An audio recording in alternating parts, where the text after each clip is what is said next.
Okay guys, so may gagawin na naman tayo na welding inverter. Maliit lang to guys, 250 amperes lang yung naka-indicate sa kanya. So ayan yung brand niya. Medyo kakaiba lang guys yung nakita kong issue dito, kaya ginawa ko siya ng video. So bali ito yung ilalim niya guys, parang ginawa na rin ng iba.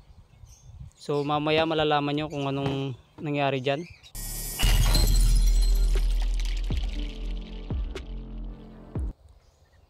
So yan guys, bago tayo mag troubleshoot, saksak muna natin. Magsukat tayo ng output nya. So set tayo sa DC guys ng ating multimeter. Nasusukat natin sa kanya is nasa 2 volts lang. So check muna natin yung board, baka may nasunog o may natanggal lang na pyesa. Okay, power off muna natin and mag-umpisa tayo mag-check.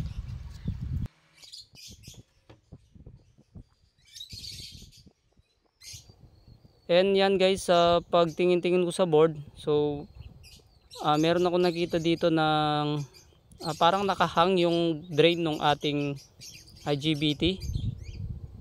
So tinignan ko rin sa kabila guys, wala naman. Dito lang talaga sa kabila meron siyang nakahang. And gaya nga nung sinabi ko nung intro guys, parang ginawa na rin to. So hininang na dito sa kanyang high frequency diode.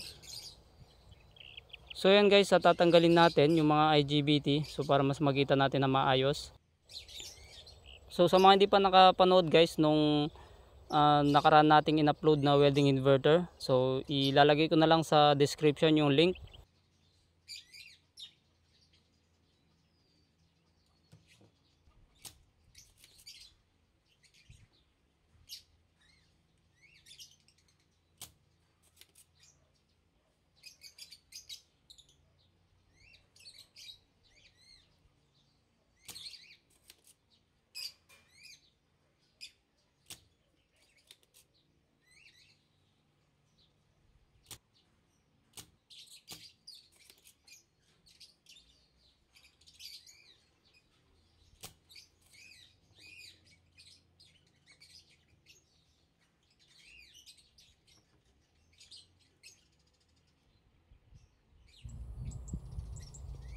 So yan guys, natanggal na natin yung kanyang mga IGBT.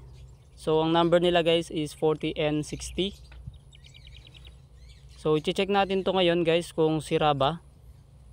So analog yung gagamitin natin. And sa mga hindi pa nakakaalam guys kung paano i-check yan, so may upload tayo nung nakaraan na welding inverter. So pinaliwanag ko doon guys kung paano i-check yung mga IGBT. So bisitahin nyo na lang yun o i-check nyo sa description natin.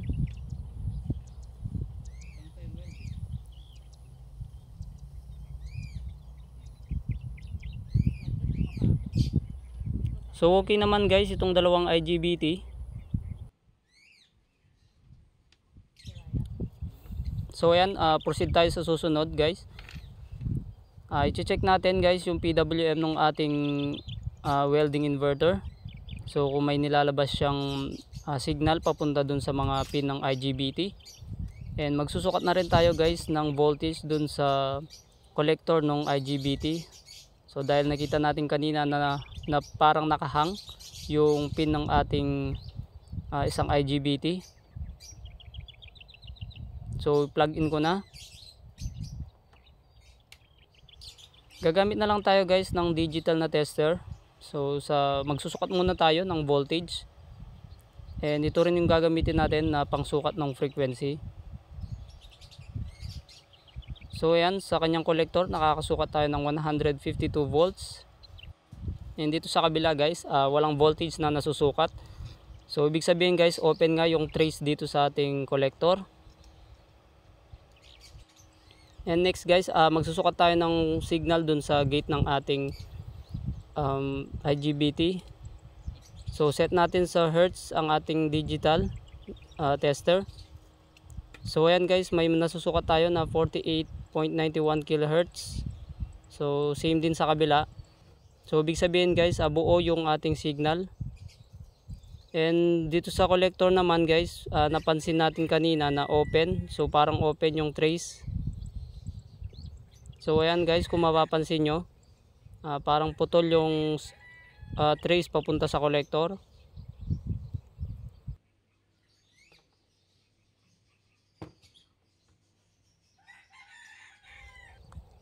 So tatanggalin natin guys yung heatsink para mas makita natin na maayos.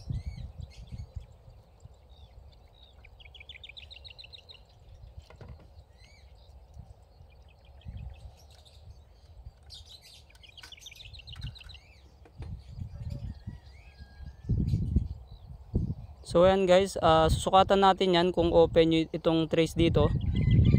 So tetesterin natin.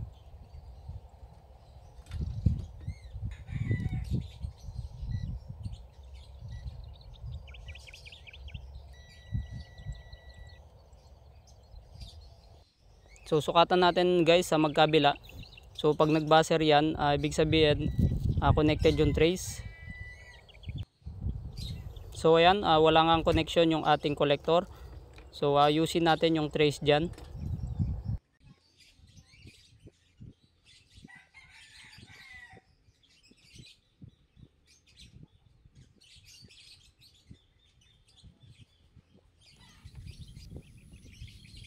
So gagamit tayo ng blade cutter para bakbakin yung linya.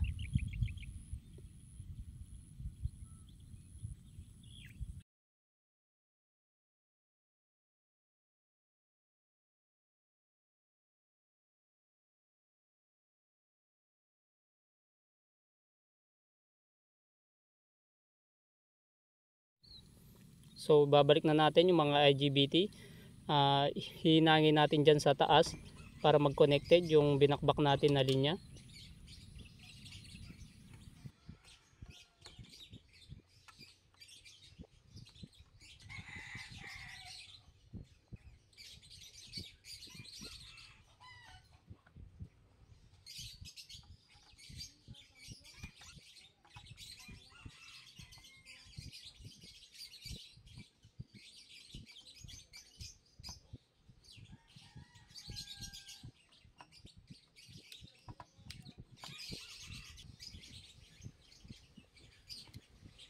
So ayan, pagkatapos nating naibalik guys, hihinangin na natin sa taas. So hinangin muna natin dito sa taas para maayos yung open trace dito. Then pagkatapos nito guys, sa ilalim naman natin hihinangin. So sa mga ganito kasing welding inverter guys, so pag nagre-repair kayo nito, mas maganda hindi lang sa ilalim yung hinang natin. So mas maganda hinangin din natin sa taas para mas matibay yung ating traces.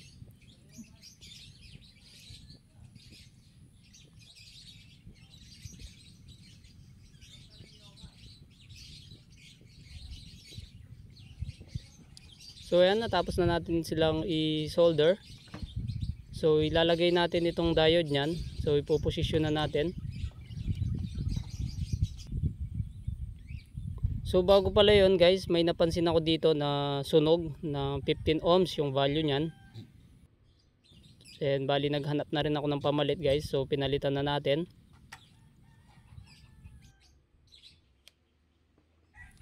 So ayan guys, itetest na natin yung kanyang output kung meron na ba siya. So set natin sa DC. And plug in na natin yung ating welding.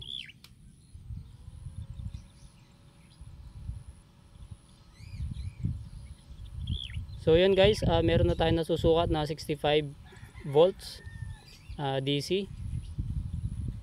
So meron na siyang output. So susubukan na muna natin yan. So susubukan na lang natin yan na pang welding.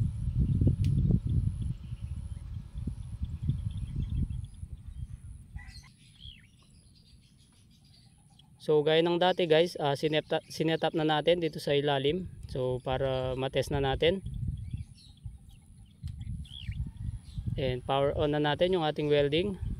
So set muna natin guys sa 150 ampere.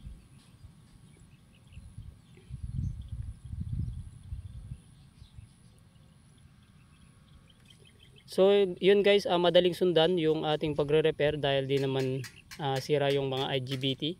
So mas maganda ito guys na practice sa mga nag-uumpisa pa lang. So So yan, kung napapansin nyo guys, napakalakas niya. So napakalakas niya mag-welding.